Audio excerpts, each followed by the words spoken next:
Here's an experiment for you. Take passionate experts in human resource technology. Invite cross-industry experts from inside and outside HR. Mix in what's happening in people analytics today. Give them the technology to connect. Hit record. Pour their discussions into a beaker. Mix thoroughly. And voila, you get the HR Data Labs podcast, where we explore the impact of data and analytics to your business. We may get passionate and even irreverent, but count on each episode challenging and enhancing your understanding of the way people data can be used to solve real-world problems. Now, here's your host, David Turetsky. Hello and welcome to the HR Data Labs podcast at the 2022 HR Technology Conference here in the beautiful Mandalay Bay Convention Center in Las Vegas, Nevada. I'm your host, David Turetsky, and I have with me one of my best friends in the world, Robert Mattson. Robert, how are you? I'm doing well, David. It's great to be back at HR Tech. It's been a number of years since I've been here. How long has it been since you've been here? I think it's been 5 or 6 years since I've walked the thinly carpeted floors of HR Tech. The thinly veiled floors. You could call it a veil. So, Robert, you've had a lot going on. Yeah. We're not going to go through all the things you've been doing since you've been back, but tell us a little bit about what's going on in your life that brought you back to the HR Technology Show. Well, it's my clients. My clients who are drawing me back. I've got 3, and as you can tell, the noise here at HR Tech is absolutely fantastic. Top quality noise. But I've got a bunch of clients here. I've got my client called Taddeo, which are there in the recruiting space, and they are doing their Pitch Fest presentation. Right, that's so exciting. I'm here supporting them, and they are right across the hall from SparkStart, another one of my clients that is also in the recruiting space. Okay. And so actually it's odd. I've got someone who wants to have a meeting with me that is on the same row. So I say I can point to 2 references as I sit here, and I actually, oddly enough, had breakfast with a past client of mine, Plumite.io, that is also in the recruiting space. There you go. Basically, I've been living in the recruiting space lately. Not a bad place to live. It's really quite interesting. There's a lot going on. It surely is. And we're going to talk about some of that. But first, as you remember, one thing that no one knows about Robert Mattson. Oh, one thing that people don't know about me that they should know about me. You love honking horns? I'm a big fan of honking horns. I'm a Volkswagen GTI fanatic. Really? I've owned 2 of them. I wish I owned 10 of them. I just love that little German hatchback, and I have a blast driving my car, which has been named Jürgen, after Jürgen Prochnow, because it actually was in a flood, and I got a great deal on it. So Jürgen Prochnow from Das Boot. If you've not seen Das Boot, you should. So yes, I'm a GTI fan. There you go. There you go, people. If you have a GTI you want to sell, contact Robert Mattson. I probably will buy it. No, it's great. So what company are you with now? You were with ITM for ITM Speakers? It's basically a rebranding, because ITM Speakers was the company I started 4.5 years ago, and about 6 months ago, rebranded to INTRIGUE Communications and Coaching. Excellent. INTRIGUE.cc, which is actually a small island nation.cc, but it fit what we named the company. But we changed it because we're doing a lot more than just doing presentation skills coaching. It's expanded so much over the years. Got it. Excellent.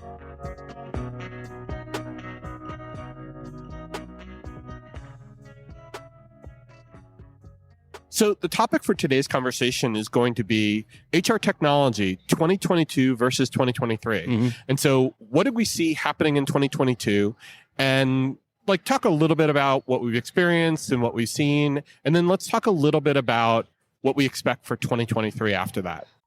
Hey there, I'm Tim Boris, host of the Working Well podcast, where business strategy meets human sustainability. If you're an executive, a leader, or change maker ready to ditch burnout, build thriving teams, and drive real results, this is your next must listen. Tune in on the Work Defined Network or at timboris.com/podcast.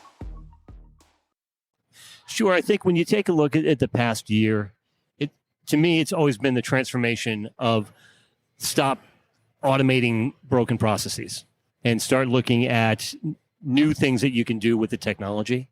And also when you take a look at with what's been happening, how are you supporting not even work-life balance, but the work-life conglomeration, merging that we've seen. And people are trying to so quickly change to address the needs of the hybrid workforce and also be ready for whatever happens next, because none of us really know if we're going to go back to, is it going to be 33, 33, 33?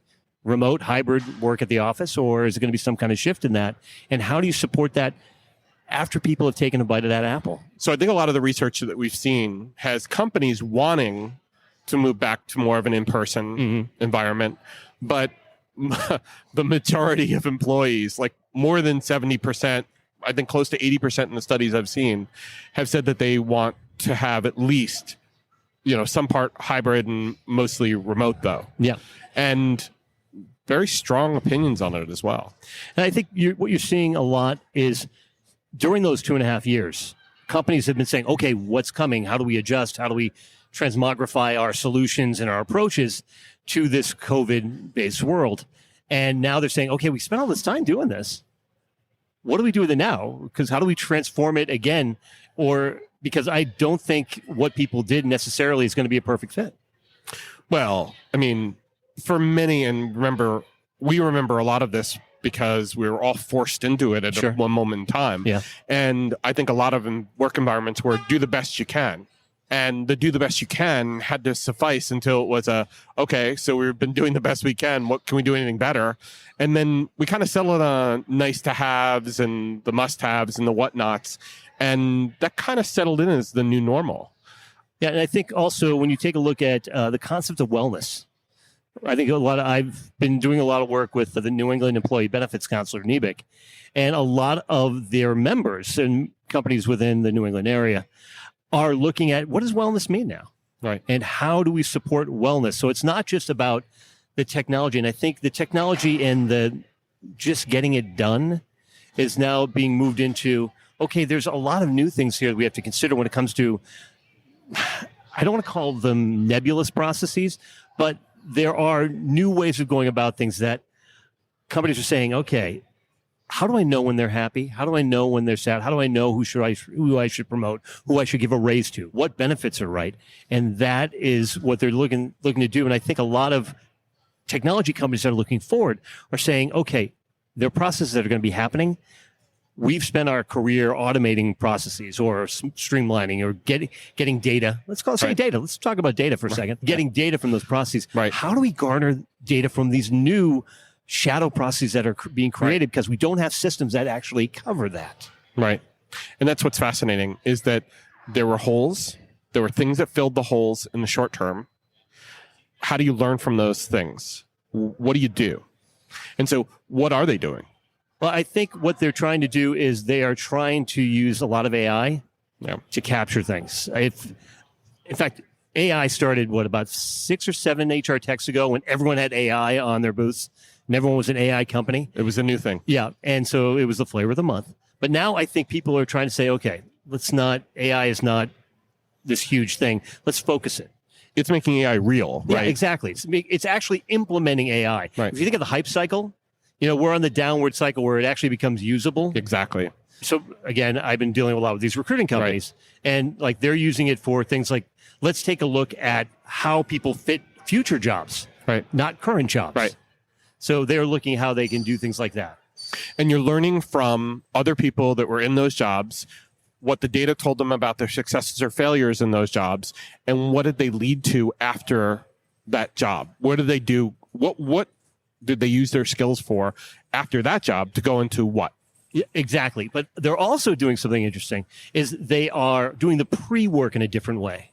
So they're not looking at resumes. They're looking at assessments, or they're looking at simulations, or they're looking at things like that to bring in the different data they need to do those exact correlations. Yeah. Because if it was all based upon the resume, as we know, David, that people aren't really good at writing the resumes. They're also liars. Did I call that out, really? Yeah, you did. Sorry. That was nasty. Sorry, everybody. You're a nasty man. I'm sorry. Okay. But for whether it's intentional or not, people have never been trained to put resumes out. And I've seen a lot of resumes from people, and even resume writers, a lot of them is like, how do I make it pretty? Yeah, exactly. You're polishing an unpolishable. Yeah. I always tell people, your resume is not your job history. It's a marketing sheet to what you can do in the future. Right.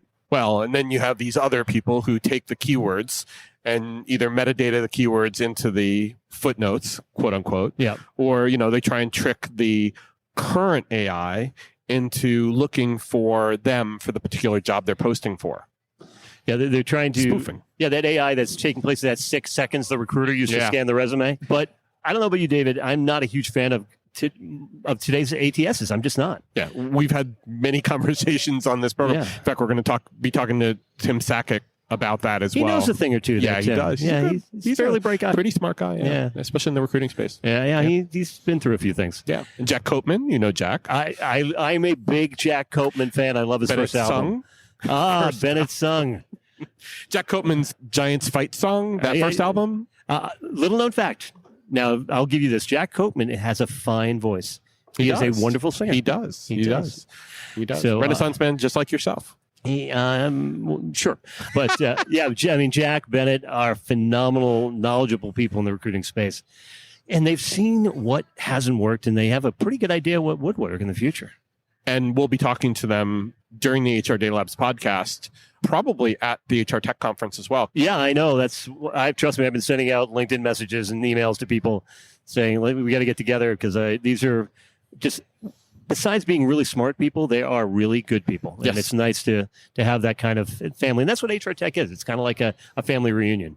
It is. And sometimes families don't get along, but we're not going to go there. No, there's no need. There's no need. Yeah.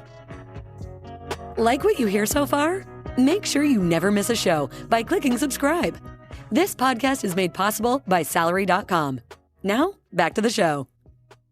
So let's talk about coming out of 2022. A lot of it's going to be around being able to leverage that AI in usable ways. By the time this podcast airs, there is going to be at least the one that I've done with 2 brilliant people who I met on LinkedIn who had written a phenomenal research piece on being able to utilize AI to look at employee demographic data and the problems in the employee demographic data. So there's a lot of really cool uses for AI that's happening today. Yeah. What are some of the other things you've seen this year that excite you about the world of HR technology?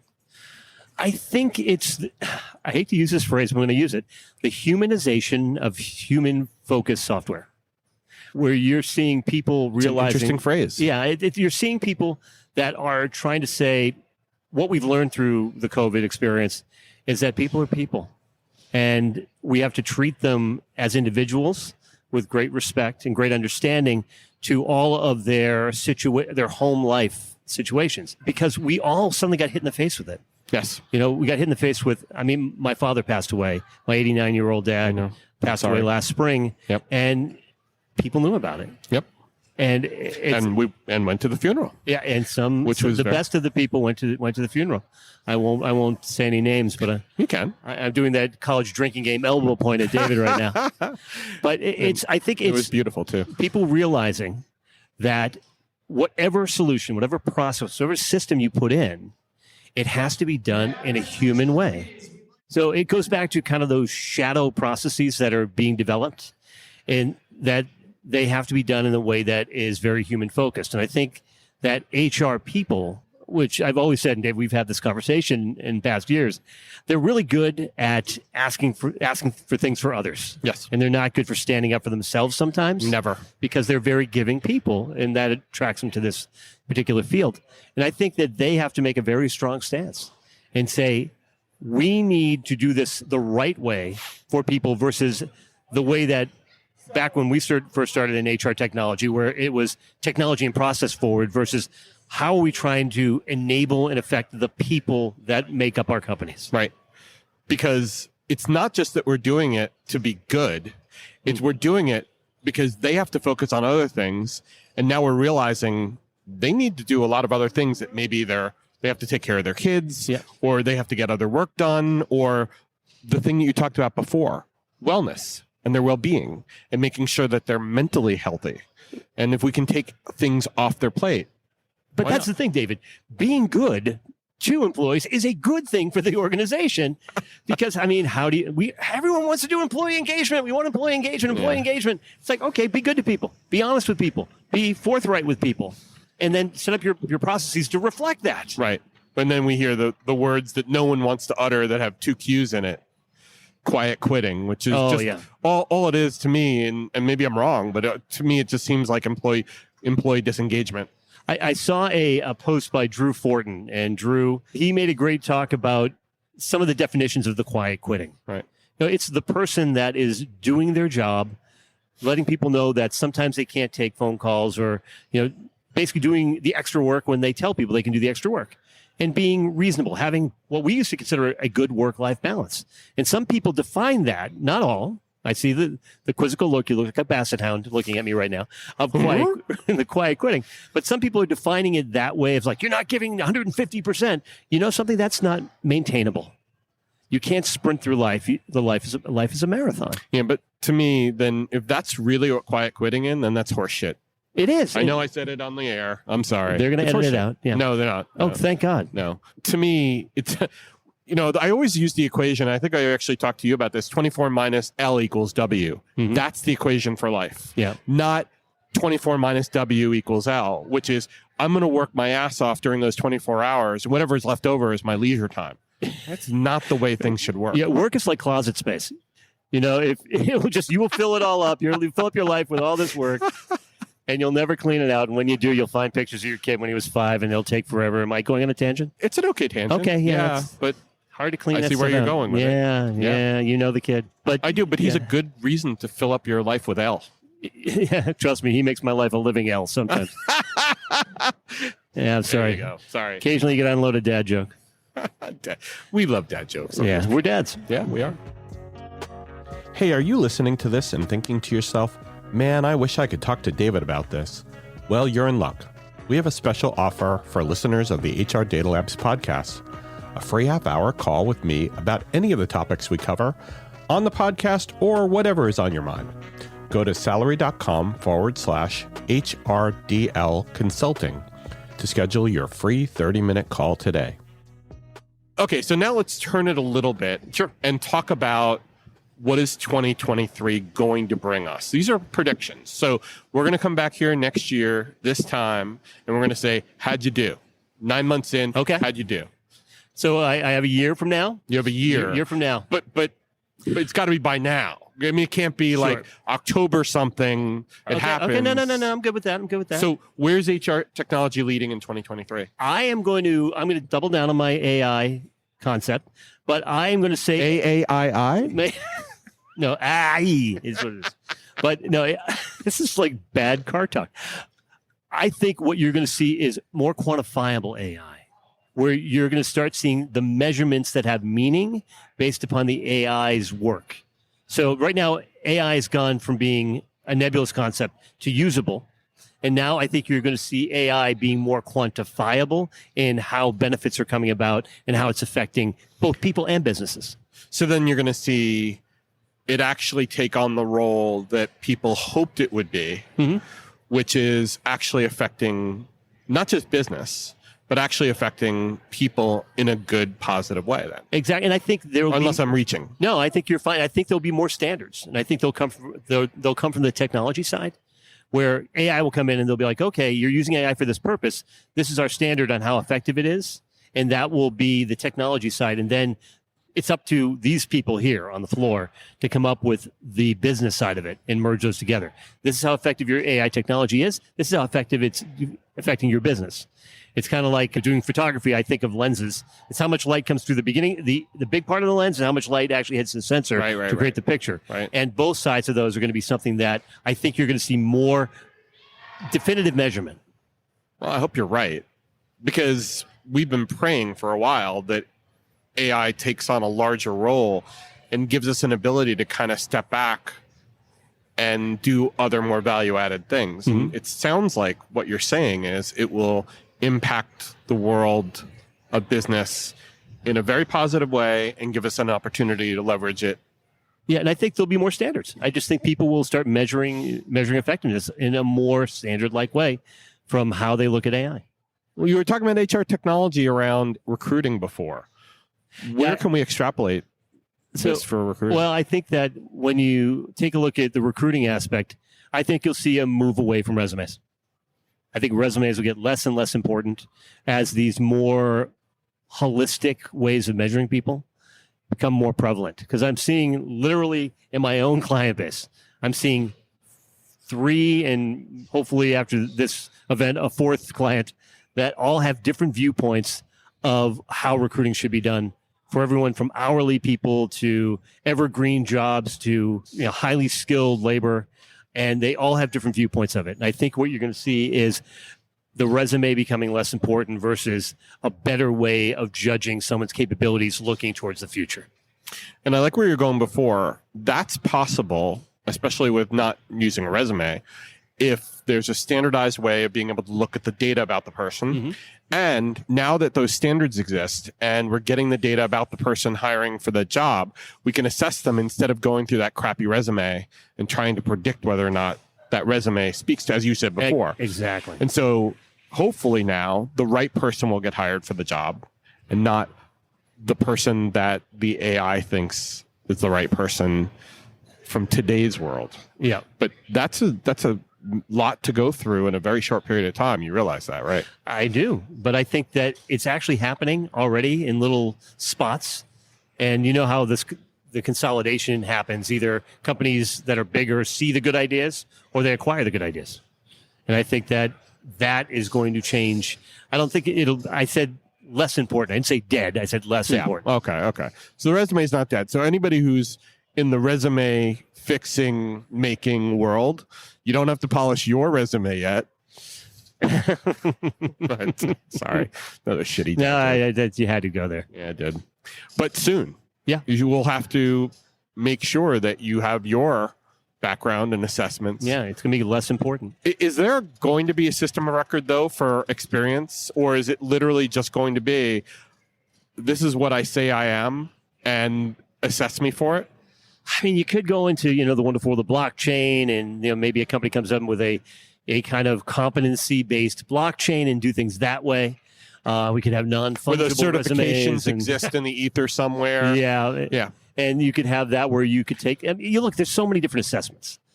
I mean, Hyman, there's the people over Plum, the PI. There's all kinds of assessments you can take, and they are all different. I mean, one, my top skills, I'm a communicator. The other one's I'm a promoter. What does it mean? Well, you are both. They both got it right. Yeah. But it's one of those situations where, you would have to come up with some kind of standard, just like there is a rough standard for the general information in an ERP or an HRIS. You'd have to come up with some kind of standard that is applicable that you could fit in a lot of different job types. Well, LinkedIn has a lot of that. True. Not as much on the blue collar world, not as much on the, hourly world, but certainly on the professional world. LinkedIn serves that purpose, doesn't it? It does, but that's mostly based upon your credentials. Yes, but there are certain things where once you get certified, you can get a LinkedIn certification that has to be certified by that group, like Coursera. Coursera used to have, or you got an accreditation on Coursera. Sure. That was actually something you could post on LinkedIn. Yeah, and I got an A in electromagnetics too in college, but do I have the skills? I'll tell you right now, I don't. But you did then. Fairly. Unless you cheated off your neighbor. Oh, no, I got a C in electromagnetics. I got an A in comedy. Yes, I could definitely tell. Yeah, I got a C in electromagnetics. Still got my double E degree. But yeah, I think it's the elements that we are intrinsically good at. Yeah. If you can solve problems, David, if you're good at looking at a problem, regardless of its scenario, and you can take a look at it and say, okay, I can look at this, logically assemble the facts behind the cause and effect of this problem. I can build the solution to it. Maybe I need some extra knowledge, but I have that skill set. Yeah. But it's really hard to get a certification for that skill set. It is. So how do you quantify that? And I think a lot of the psychoanalysis stuff that they have out there in organizational psychology, that type of stuff can actually expose those skills. And I think that's what people are going to be turning to, because you're not the sum of your degrees. You're not the sum of your job certs. You're the sum of what you can bring to the table today. That's true. It's true. And there's good there and there's bad there, right? We have deficiencies which can be filled. Those are what I like to call opportunities. Sure. And we have to fill them somehow. And they're honest deficiencies. Yeah. Everyone has them. Yeah. Well. Yes, everyone has them. Okay.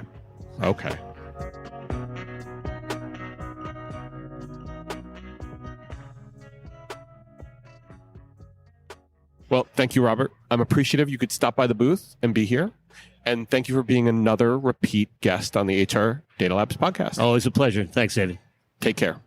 And everybody out there, thank you and stay safe. That was the HR Data Labs podcast. If you liked the episode, please subscribe. And if you know anyone that might like to hear it, please send it their way. Thank you for joining us this week, and stay tuned for our next episode. Stay safe.